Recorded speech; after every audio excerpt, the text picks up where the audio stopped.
So this is going to be a little video just kind of talking through and showing the problems that I had with my Kia Sorento.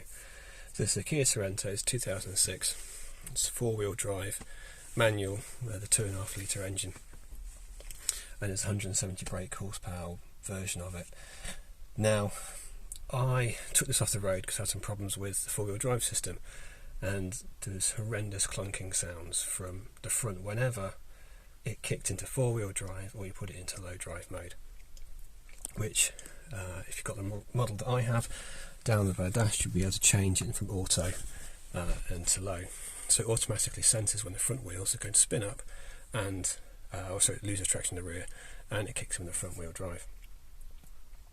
So these Kias, after a little bit of finding out, were permanent rear wheel drive, and then when they lose traction they go into two wheel drive or we can go into low drive, so it's permanent four wheel drive. Now whenever I had it lose traction or put into low drive, there'd be clunk, clunk, clunk, clunk, horrendous, horrible mechanical sounds.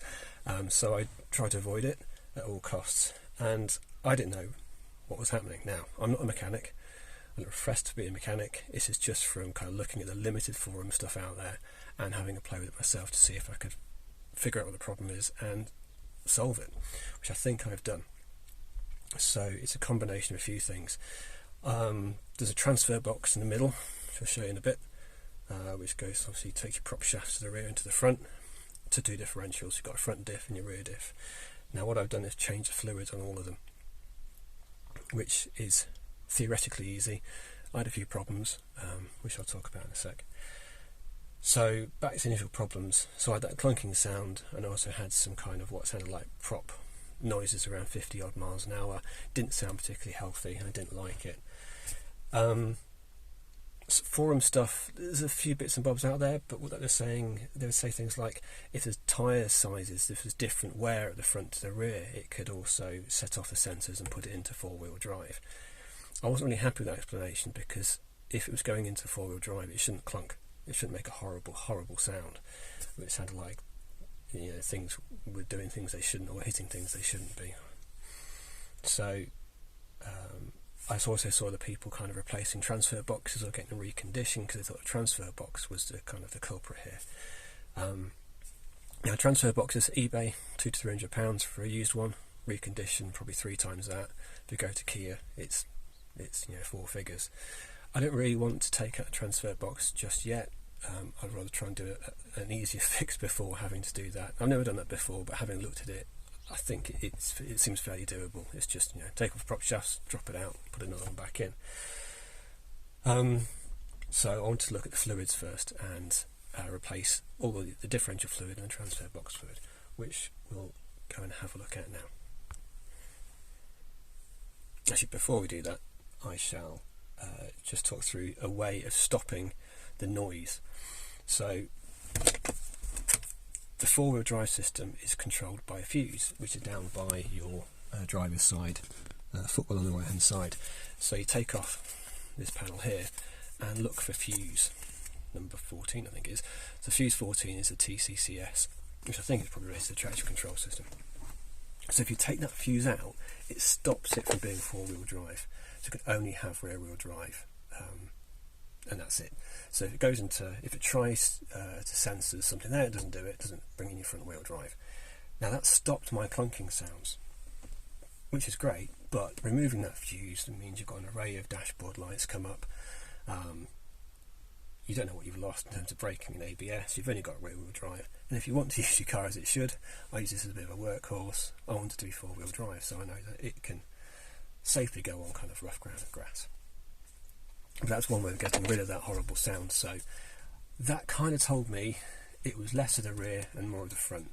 So I was thinking front differential or the transfer box, somehow going to the prop shaft from the transfer box to the front diff.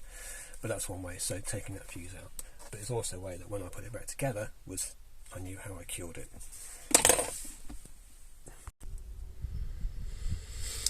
Now, we're underneath the car, so I started with what I thought would be the easiest one to do first because it's the most accessible. So at the rear of the car, underneath your spare wheel, it looks a bit grotty, is your rear differential. So this big old unit here is your rear diff, and then inside that there's probably some nice gearing. So we'll take a better angle. That's your rear diff. What I needed to do first was remove this part of the handbrake cabling system. So that's obviously your handbrake. Now that's just a 10mm bolt on top, that's unscrewed, and it gives you better access to this rear drain, this fill plug. Now the drain plug is there underneath, and that's your fill plug. Now, really important thing, what I read, and I'm glad I did first, don't take out your drain plug before you've been able to remove your fill plug, because you're fucked otherwise. You won't be able to refill it.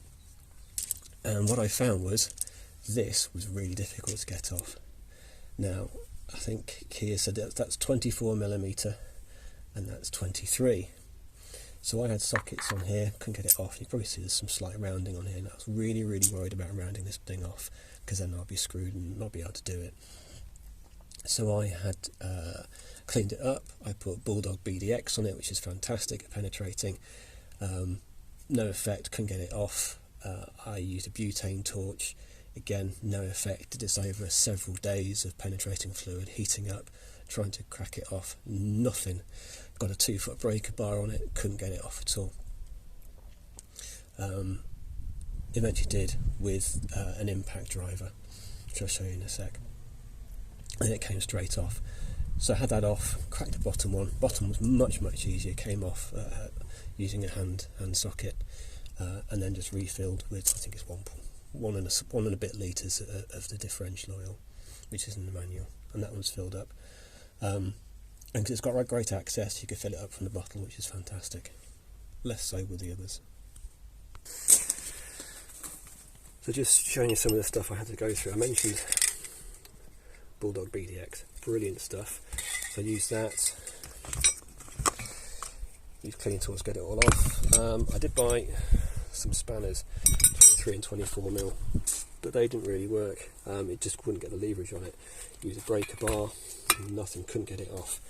Ended up using impact driver. Now I haven't got an impact driver, but by God, it saved me so much time and effort. I'd read on forums about the risks of using impact drivers on differentials, cracking the case and stuff like that, so I was really nervous about using it. I got the most powerful one I could find. It was plug-in, didn't want any of this battery stuff, 450 newton meters of torque, and it came off within 2 seconds. And I'd spent the best part of 2 weeks penetrating oil, trying to crack it by hand, breaker bars, nothing. It was amazing how easy it came off with that. I was really pleased about that. So the differential at the rear was done. Horrible things came out of it. This had 120,000 miles on it. I don't think it had ever been changed. It was disgusting. Also a magnetic, it's a magnetic plug on the bottom, on the drain plug. So clean that off, loads of crud on it. It's nice to get some new oil in there. Now, round at the front, there's far less access space. You can't get an impact driver in there. But what is handy, probably can't see under there, probably too dark to see, but you can get a socket in and get a good purchase on it. And it cracked off with, I used a spade to extend the socket bar I had, and just a little bit of grunt, and took it off on the fill plug. Drain plug was dead easy to do. Again, 24mm and 23mm sockets, and they came straight off. Filling it was much more difficult because of the access up there. So if you are going to train, I'd thoroughly recommend this. Off Amazon, Silverline. Throw it in, unscrew the cap, pour in your oil, that goes in to the end of the thing, and you just squeeze it in, and job done.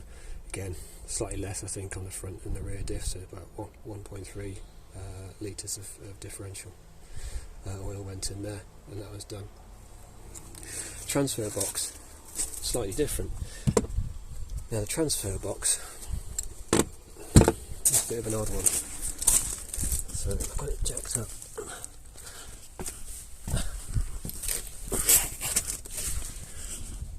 Now,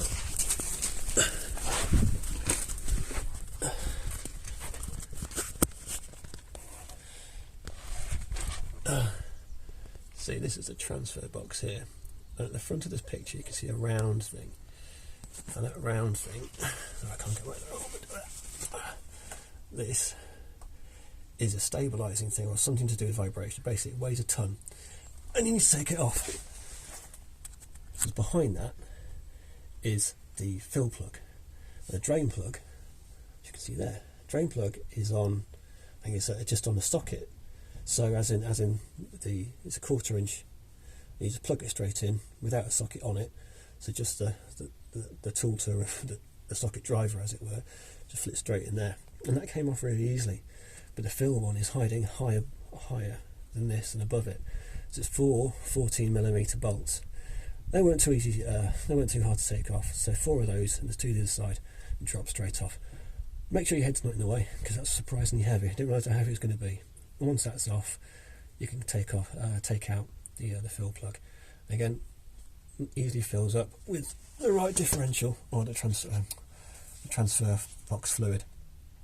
And then I think it's about 1.5 litres. Went straight in there and refilled. So after I've done all 3 fluids, I popped in the fuse back into this, put it up, and started up. Put it into low drive. Was awaiting a huge clunking sound, nothing. Smooth as anything. So I think it's tentatively, I'll say tentatively because I'm not taking it out of the road yet, but I have no clunking issues from the front, and I hope now have smoother drive from both prop shafts basically. My next job is not MOT at the moment, is to go get an MOT with it, and then when it's out, so I can see if changing the transfer box fluid and both differentials has removed the kind of that high speed whine that I get at about over 50 miles an hour, which was a little disconcerting, but I'll update you with that. So that's in a nutshell. If you've got the clunking sound from the front and your traction controls going haywire and your 4-wheel drive system's not working, change all fluids, front, rear and transfer box fluids.